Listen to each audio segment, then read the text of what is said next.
वक्त की सबसे बड़ी खबर, दिल्ली में यमुना के जलस्तर में लगातार तब्दीलियां देखने को मिल रही है और आज एक बार फिर से दिल्ली में बाढ़ जैसे हालात बन चुके हैं।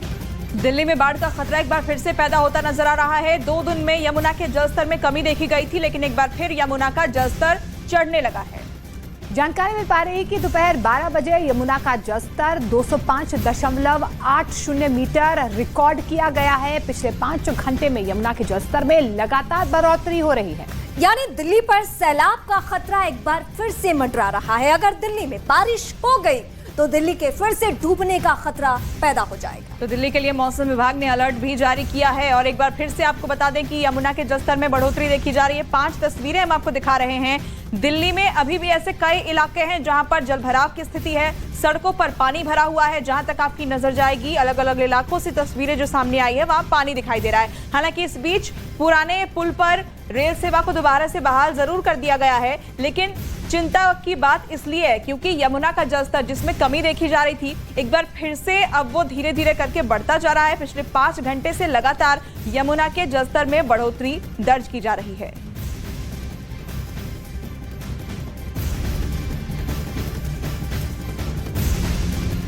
तो पिछले 5 दिनों में यमुना के जलस्तर में लगातार बदलाव हुए हैं। 3 दिनों तक लगातार यमुना का जलस्तर बढ़ता चला गया। इसके बाद यमुना के जलस्तर में कमी आने लगी, लेकिन एक दफा फिर यमुना का जो जलस्तर बढ़ रहा है उससे दिल्ली के कई इलाकों में बाढ़ का खतरा पैदा हो चुका है। दिल्ली में एनडीआरएफ की 17 टीमों की तैनाती भी की गई है ताकि किसी भी मुश्किल हालात से निपटा जा सके।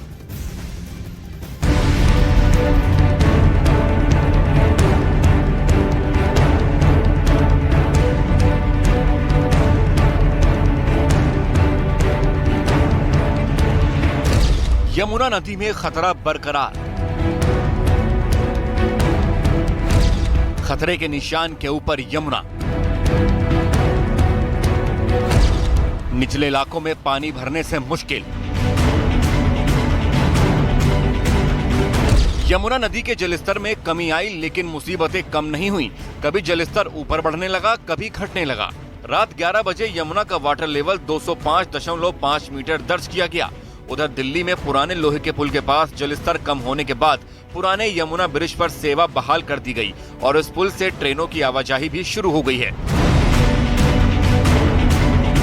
हालांकि एहतियात के तौर पर बाढ़ प्रभावित 6 जिलों के स्कूल 18 जुलाई तक के लिए बंद कर दिए गए हैं। वहीं बाढ़ राहत शिविरों में ठहरे लोगों को जरूरी सुविधाएं मुहैया कराई जा रही हैं।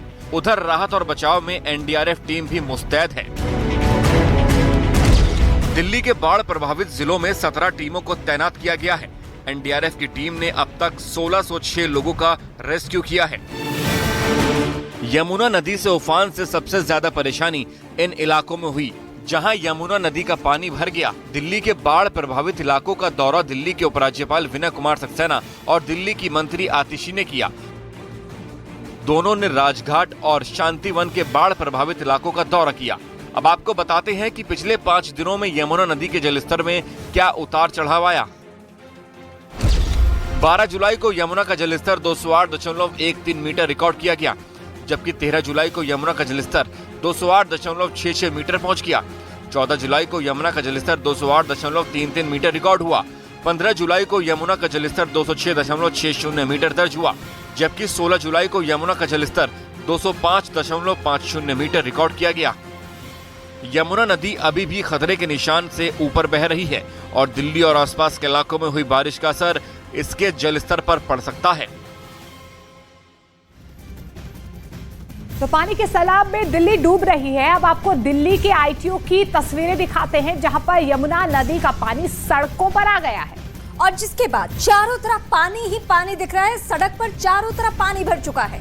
तो आईटीओ दिल्ली से तस्वीरें आपको दिखा रहे हैं। आपने देखा होगा कि कुछ दिन पहले यहाँ पर इतना ज्यादा पानी था कि कमर से ऊपर तक आप अगर उसमें जाएंगे तो डूब जाते। हालांकि बीच में पानी जरूर कम हुआ, लेकिन अभी पूरी तरीके से हटा नहीं है और वही तस्वीरें हम आपको लगातार दिखा रहे हैं। और यहाँ पर आप तस्वीरों में देख सकते हैं किस तरीके से, देखिए ड्रोन की मदद से ली गई ये तस्वीर है। गाड़ियां यहाँ पर कैसे रेंगती हुई नजर आ रही हैं, एक लाइन से चल रही हैं क्योंकि दूसरे हिस्से में बहुत ज्यादा पानी भरा हुआ है और यही वजह है कि एक कतार में ये गाड़ियां निकल रही हैं। पानी बीते कई दिनों से वहां पर भरा हुआ है। हालांकि वहां पर पानी का जो जलस्तर है उसमें थोड़ी सी कमी जरूर दर्ज की गई है, लेकिन अभी भी पूरी तरीके से ये हटा नहीं है।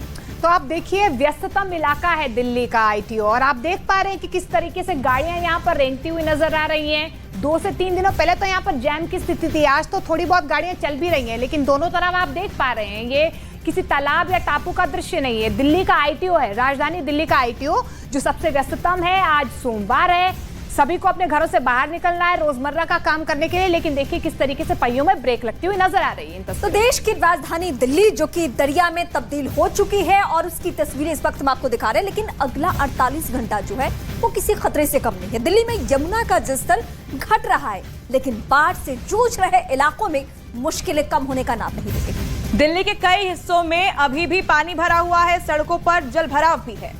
पुलिस थाने डूबे हुए हैं और बाढ़ की मार झेल रहे लोगों में हाहाकार मचा हुआ है।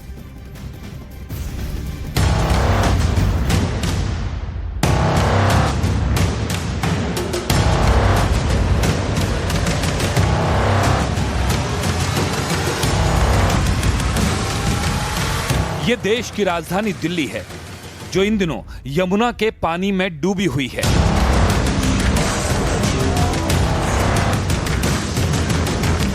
सड़कें दरिया बनी हुई हैं, राजघाट तालाब बना हुआ है, लाल किला डूबा हुआ है। ये मंजर दिल्ली के लाल किले का है। ऐसा लगता है कि यह किला दरिया के बीचों बीच बना हो, जिसके चारों तरफ पानी ही पानी है।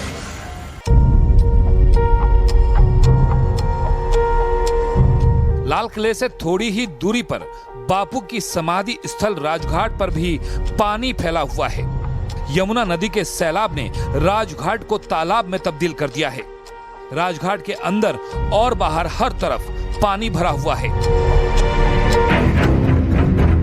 राजघाट से कुछ ही दूरी पर आईटीओ है। ये वो इलाका है जिसे दिल्ली की लाइफलाइन माना जाता है। यहाँ कई सरकारी विभागों के मुख्यालय और दफ्तर भी मौजूद हैं, लेकिन वो भी यमुना नदी के रौद्र रूप से अछूते नहीं हैं। आईटीओ के पास आईपी स्टेट थाना परिसर तो पूरी तरह से पानी में डूबा हुआ है। देश की राजधानी दिल्ली में इन दिनों बाढ़ से हाहाकार मचा हुआ है। कई पॉश कॉलोनियां पूरी तरीके से डूबी हुई हैं। आईएसबीटी से लेकर आईटीओ तक जगह जगह पूरे जो इलाके हैं वो जलमग्न हो रखे हैं। इस वक्त हम आईटीओ के आईपी एक्सटेंशन थाने पर मौजूद हैं और जो विजुअल्स हैं वो निश्चित तौर पर आपको विचलित कर देंगे। ये पूरा थाना पानी से भरा हुआ है। अगर अंदर के आप दृश्य देखें तो घुटनों के ऊपर तक आपको पानी नजर आएगा। थाना आईपी स्टेट मध्य जिला दिल्ली है ये, और इस इलाके में बीते 4 दिनों से पानी भरा हुआ है। पूरा जो थाना है वो जलमग्न हो गया है। आईपी स्टेट थाने में अंदर जाने तक की जगह नहीं है। वहाँ घुटनों तक पानी भरा हुआ है और कामकाज पूरी तरह से ठप पड़ा हुआ है। आईपी स्टेट थाना हमेशा सुर्खियों में रहा है, क्योंकि जब भी बारिश ज्यादा आती है, बाढ़ की स्थिति तो अभी आई है, लेकिन जब भी बारिश ज्यादा आती है तो आईपी स्टेट थाने की कुछ इसी तरह की सूरत नजर आती है। उसके एसएचओ का रूम हो, एटीओ का रूम हो, ब्रेवो का रूम हो या उनके ड्यूटी अफसर का रूम हो, तमाम जगहों पर माल खाना हो, लॉकअप हो, तमाम जगह जलमग्न हो जाते हैं। और इसीलिए अब आईपी स्टेट थाने का जो पूरा काम है वो पुलिस चौकी, आईपी स्टेट पुलिस चौकी से चल रहा है। भले ही यमुना नदी का जलस्तर घट रहा है, लेकिन मुसीबत भी बरकरार है। यमुना किनारे अलग अलग इलाकों में भरे पानी से अब बदबू आने लगी है। यमुना का लौटता पानी और पीछे छूटती गंदगी दिल्ली के लिए बड़ी मुश्किल बन रही है।